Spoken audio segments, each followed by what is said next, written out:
ముఖ్యమంత్రి చంద్రబాబు ఇచ్చిన హామీని వైఎస్ఆర్ జిల్లా కలెక్టర్ 24 గంటల్లో నెరవేర్చారు. నిన్న మైదుకూరులో సుబ్బరాయుడు అనే వ్యక్తి ఇంటికి సీఎం వెళ్లగా వారు తమకు సాయం చేయాలంటూ వినతి పత్రాలు అందజేశారు. అర్హతలను బట్టి వెంటనే అవసరమైన సహకారం అందించాలని జిల్లా యంత్రాంగాన్ని సీఎం ఆదేశించారు. ఆ మేరకు జిల్లా కలెక్టర్ చెరుకుని శ్రీధర్ జాయింట్ కలెక్టర్ అదితి సింగ్తో కలిసి సుబ్బరాయుడుకు పింఛను, ఆయన కుమారుడికి వెల్డింగ్ మిషన్ అందించారు. విష్ణువందన అనే మరో మహిళకు వైద్య చికిత్స అందించారు. సీఎం సార్ వచ్చినప్పుడు మీరేం చేస్తారో అని అడిగిన ఆయన. నేను డ్రైవర్ను సార్ అని చెప్పిన. నన్ను మళ్ళీ ఇప్పుడు ఏం కావాలి నీకు అన్నాడు. నాకు ఏమొద్దు సార్, నేను 74 ఏళ్ళు ఉన్నాయి, నాకు పింఛన్ ఒకటి ఇప్పిస్తారు, నాకు ఇది సర్జరీ చేయించుకునే నేను అని అడిగిన.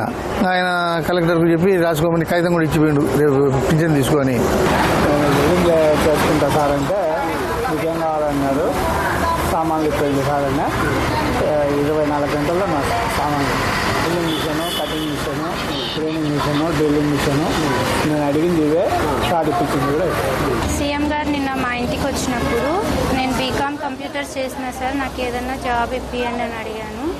సారు వెంటనే రెస్పాండ్ అయ్యి కలెక్టర్ సార్కి ఈమెకు ఒక జాబ్ చూడమన్నారు. ఈరోజు కలెక్టర్ సార్ వచ్చి ఒక వారం తర్వాత ప్రాసెస్ జరుగుతుందిమ్మా, తర్వాత ఒక ఎగ్జామ్ పెడతాము, తర్వాత అని చెప్పి మా భార్యకి హెల్త్ పరంగా, మా నాన్న పింఛన్ పరంగా, నాకు వెహికల్ పరంగా అన్ని కలెక్టర్ సార్తో చెప్పారు. నా వెహికల్ ఇవ్వమన్నారు. మా భార్యకు కాలు ఫ్రాక్చర్ అయితే చూపిమన్నారు.